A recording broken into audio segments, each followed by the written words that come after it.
దేవరాగం జ్ఞానయోగం వ్యాసపీఠం బహువేదశాస్త్రం బోధామృతహిత శ్రీమన్నారాయణం శివగౌరీ సంభాషిత సకల పురాణం అష్టాక్షరి పంచాక్షరి మంత్రావరణం అఖిల దేవతా సంస్తుతి పారాయణం జయమంగళకరమీ ప్రవచన శ్రవణం అనుదినము శుభము సుఖము జీవన గమనం దేవరాగం జ్ఞానయోగం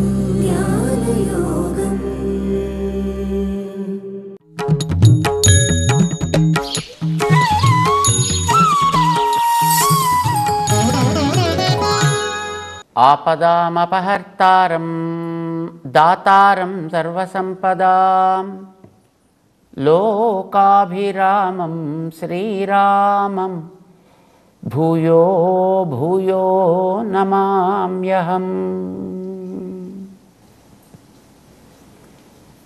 జై శ్రీమన్నారాయణ. ప్రియ భగవద్బంధువులారా, సమాధానం లేనిదే ఏ సమస్య రాదు. ఎక్కడైనా ఒక సమస్య ఉద్భవిస్తోంది అని అంటే సమాధానంతో పాటే అది కూడా వస్తుంది. కానీ అది రెండు ఒకచోట ఉండకపోవచ్చు. సమాధానం ఒక చోట ఉంటుంది, సమస్య మరొక చోట ఉండొచ్చు. బుద్ధిమంతుడిగా మనిషి చేయవలసిన పని ఏంటంటే ఆ సమాధానం ఎక్కడుందో దాన్ని పట్టి సమస్య ఎక్కడుందో దాన్ని గుర్తించి రెంటిని జాగ్రత్తగా సరిచేసి రెండింటిని సమన్వయపరిచి దాన్ని తొలగించుకోవడం అనేది. సమస్యలు రాకుండా ఉండకూడదు అని అనకూడదు. ఎప్పుడు సమస్యలు రాకుండా జీవితం అనేది సాగనే సాగదు. సమస్యలతోటే ఉంటాం, సమస్యల మధ్యే మనం ఉంటాం. కానీ ఆ సమస్యలని మనం తలుచుకుని చూసుకుంటూ భయపడి దాంట్లో మునిగిపోవడం కాదు. జాగ్రత్తగా సమస్యలనే కెరటాలని దాటుకుంటూ ముందుకి జీవితం అనేటటువంటి పడవని సాగించడానికి ప్రయత్నం చేయడం. దానికి అభ్యాసం కావాలి. పడవ నడపాలంటే అభ్యాసం కావాలి కదా.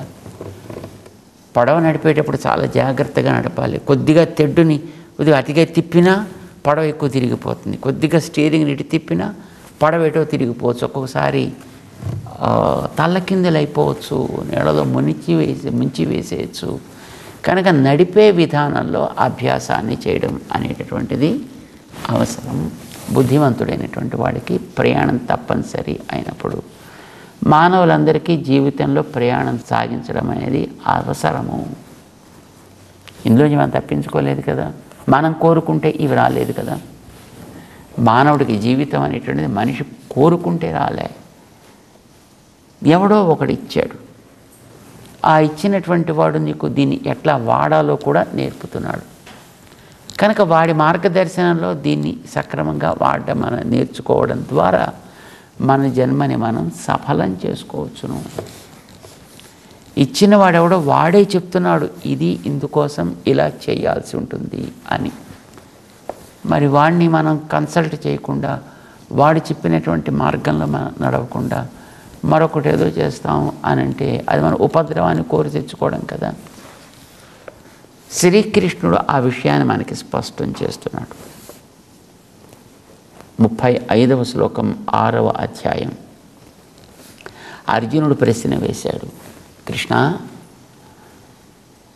సమస్యలకు సరైన పరిష్కారం అందించేటట్లుగా మనస్సుని నేను నిగ్రహించలేకపోతున్నానయా. అడిగినవాడు అర్జునుడు, అడిగేది శ్రీకృష్ణుడిని. అడిగినవాడు సామాన్యుడు కాదు, చాలా ప్రభావం కలిగినటువంటి వాడు. స్వర్గాది లోకాలకి స్వయంగా వెళ్ళగలిగినటువంటి మహనీయుడు. అక్కడుండే ప్రలోభాలకి లొంగకుండా జాగ్రత్తగా పరాక్రమంతో తిరిగి వచ్చినటువంటి మహనీయుడు.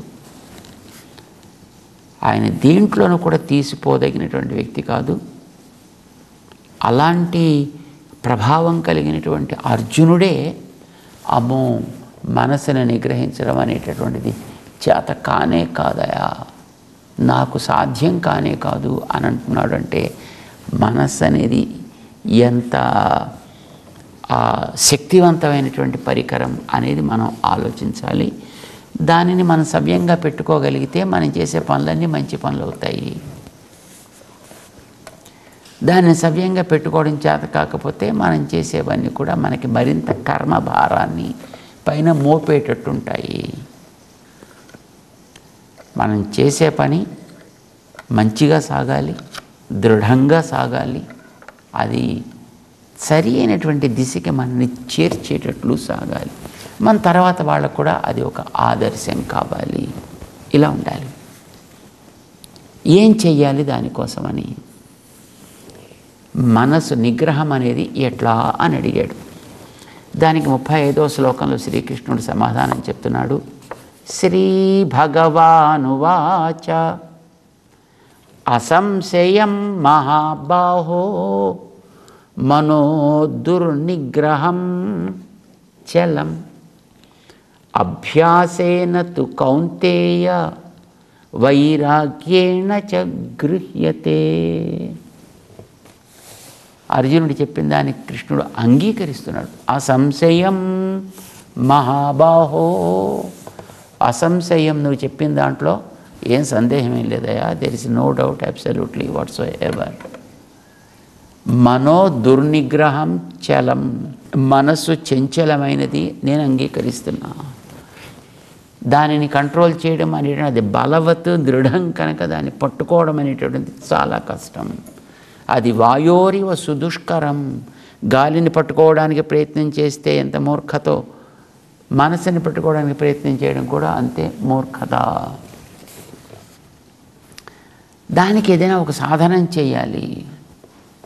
నువ్వు మహాబాహో, నువ్వు చాలా గొప్ప బాహుబలం కలిగిన వాడివి, చాలా శక్తివంతుడివి అయి ఉండొచ్చు. కానీ మనస్సు ముందర నీ ఆ బలములేవి కూడా పనికొచ్చేవి కావు. మనసుని పూర్తిగా స్వాధీనం చేసుకుని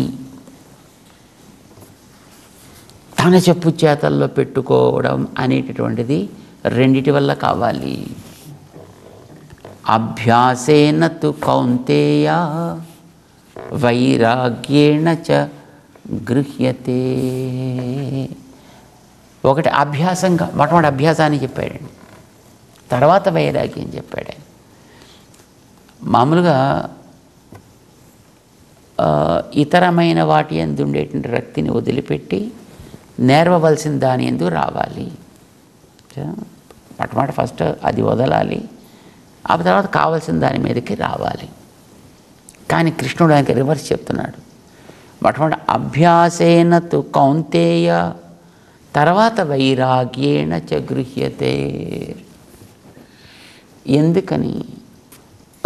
తీపి తగ్గితే, తీపి తినడం మానితే వాడికి రోగం తగ్గుతుంది, రోగం తగ్గితే వీడికి తీపి మీద ఇష్టం ఉండదు. ఏది ముందు, ఏది తర్వాత? వీడికి దీని మీద రుచి ఉంది కనుక వాడికి రోగం వస్తుంది, రోగం వస్తుంది కనుక రుచి పెరుగుతోంది, వీడు తింటున్నాడు. ఇదా అదే? ఏదో గుడ్డు ముందా, కోడి ముందా, ఏదో గింజ ముందా, చెట్టు ముందా అన్నట్టుగా వీడికి అభ్యాసం ముందరా వైరాగ్యం అనేది ఉందా? మనకి గతంలో శాస్త్రాల్లో కూడా ఈ విషయం మీద చర్చ చేసి పరమాత్మనియో రక్తః విరక్తః అపరమాత్మని అని నిర్ణయం చేశారు. అంటే మామూలుగా ఈ ప్రాపంచికమైనటువంటి బంధాలన్నీ పోతే అప్పుడు దేవుడు లభిస్తాడు. కానీ పోవడం అనేది ఎప్పుడైనా ఉంటుందే వీడికి? ఈ బంధాలన్నీ తీరిపోతే నేను ఇంక జీవితం అంతా దేవుడి ఛాయలో గడుపుదాం అనుకుంటున్నానండి. ఈ బంధాలన్నీ వాడికి పోతాయి వాడికి జీవితంలో. వాడికి ముసలివాడైనా వాడికి పోవడం అనేటటువంటిది ఉండదు. ఎప్పుడు ఒకదాని తర్వాత ఒకదాని పెరుగుతూనే ఉంటాయి కదండి. మొట్టమొదటి అయ్యా పిల్లలకి పెళ్ళి చేసేసాక ఎస్ ఇంకా అయిపోయిందండి. పిల్లలకి పెళ్లి చేశాక వాళ్ళు పిల్లలు పుడుతుంటారు. అప్పుడు మళ్ళీ వీళ్ళే వెళ్ళి అక్కడ బకెట్ పట్టుకోవాల్సి వస్తూ ఉంటుంది. మళ్ళీ తప్పదు. ఆ తర్వాత వాళ్ళు పెరుగుతారు. పెరిగిన తర్వాత మళ్ళీ వాళ్ళ బాధ్యతలు. ఎందుకంటే ఆ పిల్లల్ని కన్నా తల్లితో ఇద్దరు ఆఫీసులకు పోతారు. ఈ పిల్లల్ని పెంచే డ్యూటీ పెద్దవాళ్ళకి పెడతారు. సో వీళ్ళు వాళ్ళ కోసం మళ్ళీ ఉండాలి. ఆ తర్వాత వాళ్ళకి మళ్ళీ పెళ్ళిళ్ళు చేయాలి. మళ్ళీ వాళ్ళకి పిల్లలు పుట్టాలి. వీళ్ళే పుట్టించాలి. వాళ్ళని వీళ్ళే కనాలి. వీళ్ళే పెంచాలి. వీళ్ళే వాళ్ళని మై గాడ్ ఎప్పటికీ తీరును ఇవన్నీ. వీటిల్లో ఉండేటప్పుడు ఇవేవి తీరేవేం కావు. చేత ఇవి తీరిన తర్వాత అభ్యాసం ప్రారంభిస్తాం. ఈ బాధ్యతలన్నీ అయిపోయిన తర్వాత చూసి ఒక మంచి ముహూర్తం తప్పకుండా మేము దాంట్లోకి వస్తామండి. అంటే ఇవి తీరడం ఉండదు, అక్కడికి రావడం కూడా ఉండదు. చేత ఏం చేయాలి? మొట్టమొదటి చెయ్యాల్సిందేదో దాన్ని ఆరంభం చెయ్యి. అభ్యాసం ప్రారంభించు.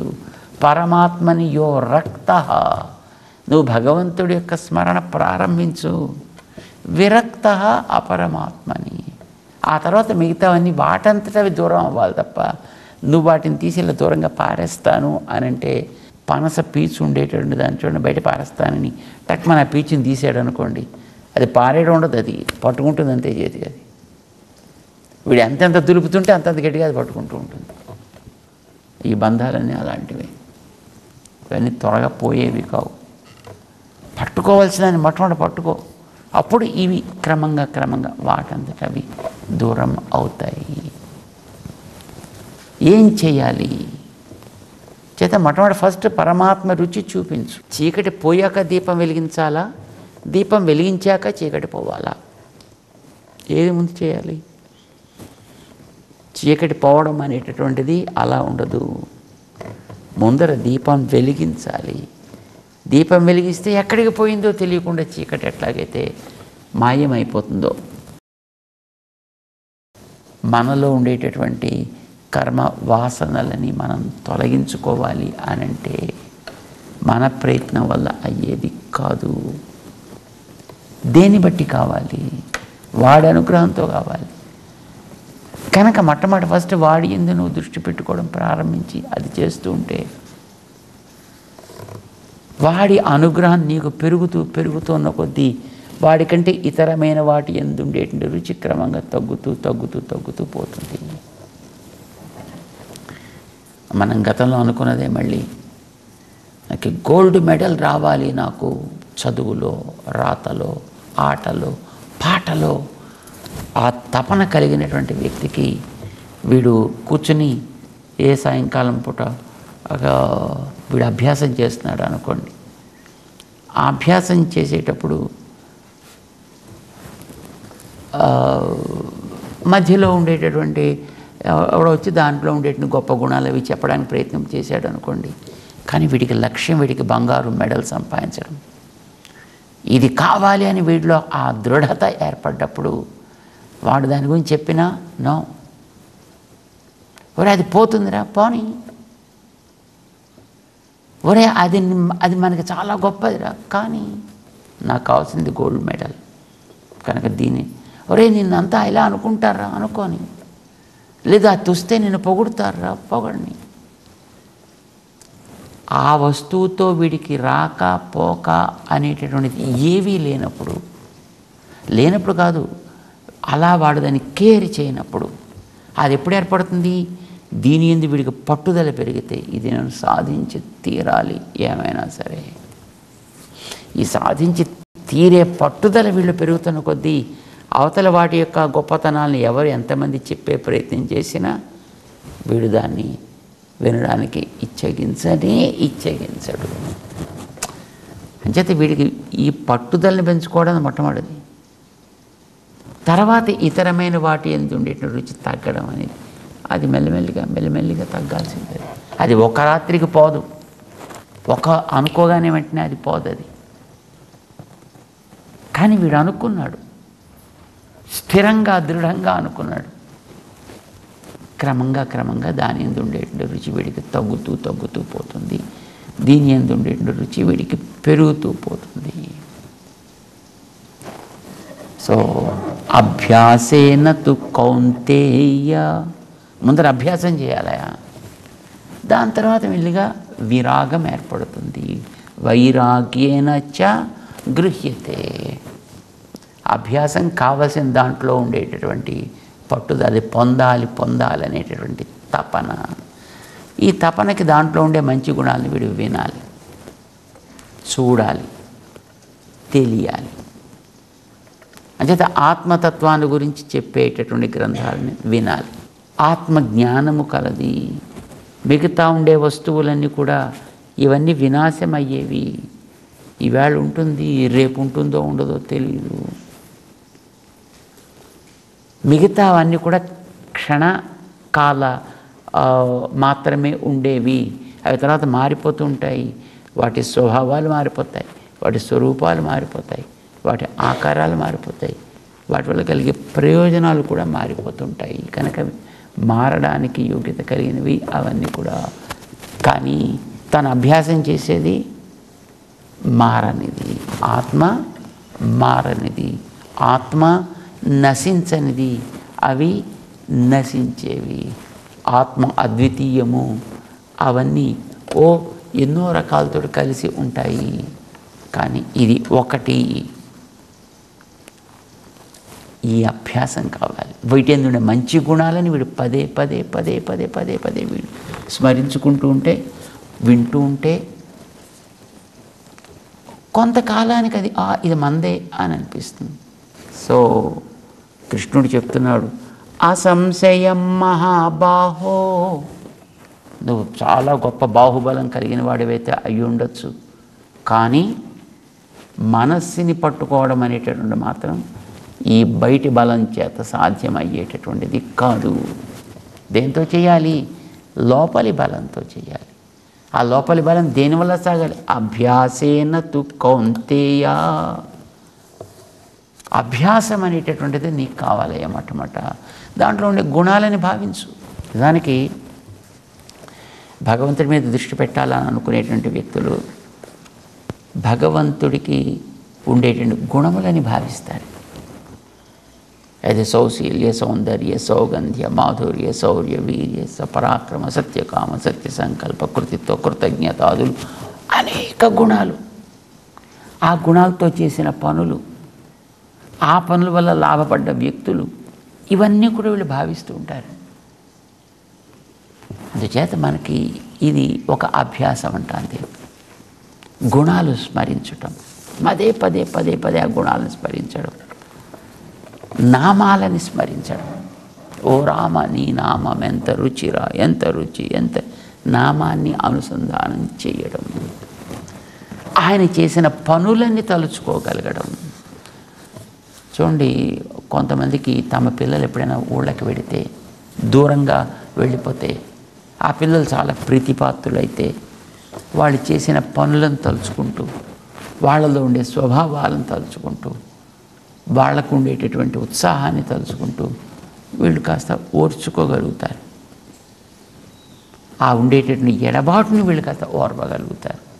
అది మళ్ళీ మళ్ళీ మళ్ళీ మళ్ళీ మళ్ళీ వింటున్న కొద్దీ అదో అనగా రాగం అతిశయించుచునుండు, తినగా వేము తీయగుండు అని అంటారే, అట్లాగా వీడికి వినగా వాటి యందు కాస్త రుచి ఏర్పడుతుంది. వినే దాంట్లో మాత్రం వీడి శ్రద్ధ పెట్టాలి. అందుకోసమే మొట్టమొదటి మనకి శ్రవణం, కీర్తనం, విష్ణు. మొట్టమొదటి ఫస్ట్ శ్రవణమే, వినాలి. కనిపించే వస్తువు కాదు కదా. ఇహ కనిపించేట్టుగా కూడా మనకి ఆ వస్తువు లభిస్తే, భగవంతుడు లభిస్తే, అక్కడ కూడా నువ్వు దానికి సంబంధించినవి చేయాలన్నారు. అలా చేయడం కోసం నీకు ఒక అర్చామూర్తి, ఆ అర్చామూర్తికి అభిషేకం, ఆ అర్చామూర్తికి అలంకరణ, ఆ అర్చామూర్తికి చక్కటి డ్రెస్సింగ్, ఆ అర్చామూర్తికి ఆభరణాలు, ఆ అర్చామూర్తికి చక్కటి ఊర్ధ్వపుండ్రాదులన్నీ. ఇవన్నీ మన మనసులో చేసేవి. ఇవన్నీ రకరకాల, అంటే కనిపించే చోట కూడా నువ్వు చేయొచ్చు, కనిపించని మనస్సులోనూ నువ్వు భావించవచ్చు. భావించడానికి గుణాలు, చేయడానికి సేవలు. ఇది అభ్యాసం అంటాము.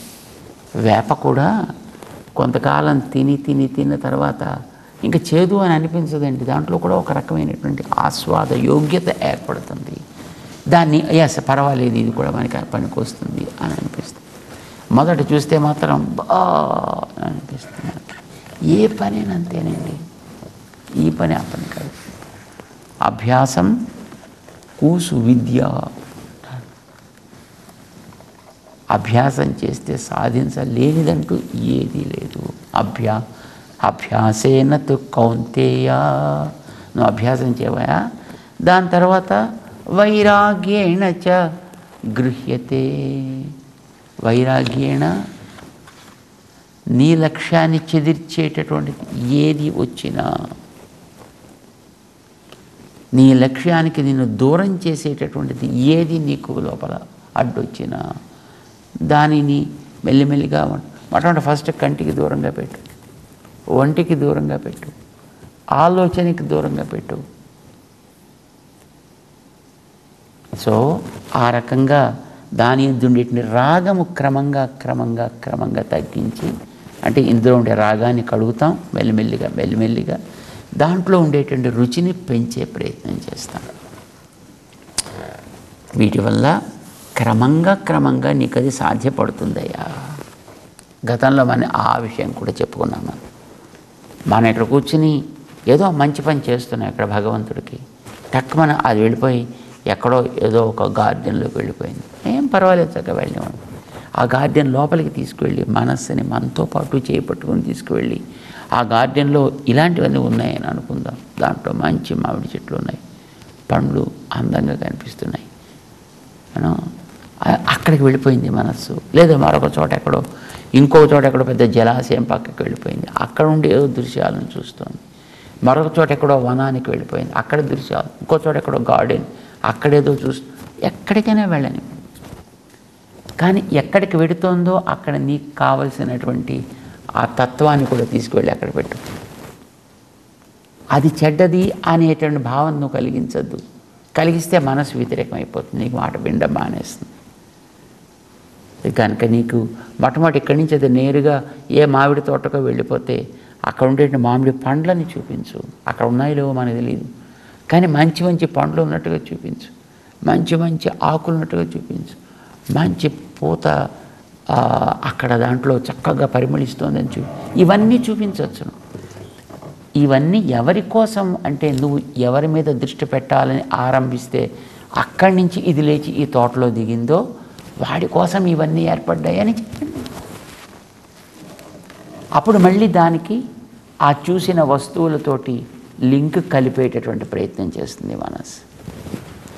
మనస్సు కోరిన దాన్ని నువ్వు కాదంటలా, అలానే మనసుకి ఇష్టం వచ్చినట్టుగా పోనివ్వటం లేదు. మనస్సు కోరిన దాన్ని నీకు నచ్చిన మార్గంలో నడిపే ప్రయత్నం చేస్తున్నావు. ఇది అభ్యాసం.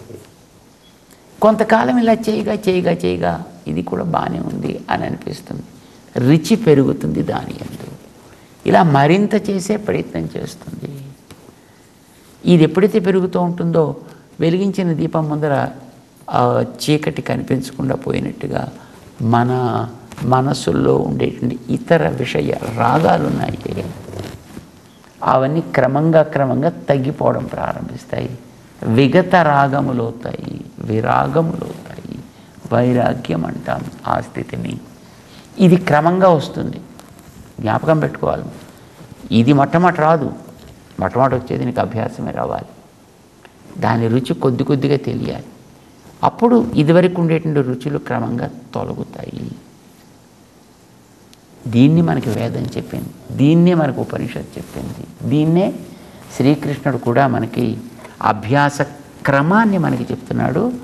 గుణములు దోషములు, కావలసిన దాంట్లో గుణాలు చూడు, దాంతో నీ మనసుకి లింకప్ చేయి. అక్కర్లేని దాంట్లో ఉండే దోషాలు చూడు, దాని నుంచి మనం దూరంగా ఉండే ప్రయత్నం చేయి. దానికి కంపారిజన్ ఎప్పుడు చూపిస్తూ ఉండు. అది తక్కువ సుమా, పోతోంది సుమా, అది నశించిపోతోంది, కరిగిపోతోంది. ఇప్పుడు బంగారం ఐసు గడ్డ పెట్టారనుకోండి, ఏం చూపిస్తాం? ఒరే ఇది కరిగిపోతుందిరా, మరి కాసేపు అయితే ఉండదురా. నువ్వు చేతిలో పెట్టుకున్నా ఉండదు, గ్లాసులో పెట్టినా ఉండదు, మరో చోట పెట్టినా ఉండదు. కానీ ఈ బంగారపు ఒక గడ్డను చూపించావే, ఒక బిస్కెట్ లాంటిది ఏదో, దాంట్లో ఉండే పెర్మనెన్సీని చూపించు. ఇది కరిగేది కాదు, ఇది శాశ్వతంగా ఉండేది, ఇది మంచిది, విలువైనది. ఇది ఒకటి ఉంటే అలాంటి కొన్ని కోట్లు కోట్లు కొనొచ్చు నువ్వు, చెప్పు. అప్పుడు దీనికే చదువుస్తుంది. అంచేత కావలసిన దాంట్లో గుణాలు, తగని దాంట్లో దోషాలు. ఈ దోషాలను కూడా ఎక్కువసేపు చూపించిన మళ్ళీ ప్రమాదమే, అటుపక్కకు పోతూ ఉంటుంది మళ్ళీ దోషాలను చూడడంలోకి. చేత వాటిని కూడా ఎంతవరకు చూపాలో అంతవరకే, వాటి యందు ఈ మనస్సుకి పట్టిన రుచి తగ్గేటంతవరకే. అది క్రమంగా తొలగిపోతే అది విరాగము, అదే వైరాగ్యం అవుతుంది. ఈ రెంటిని జాగ్రత్తగా నువ్వు ప్రాక్టీస్ చేయాలయ్యా అని చెబుతూ అర్జునుడిని ముందుకు తీసుకెడుతున్నాడు శ్రీకృష్ణ పరమాత్మ. ఎలాగో తెలుసుకుంటూ మనం కూడా ముందుకు సాగుదాం వారితో పాటు. జై శ్రీమన్నారాయణ.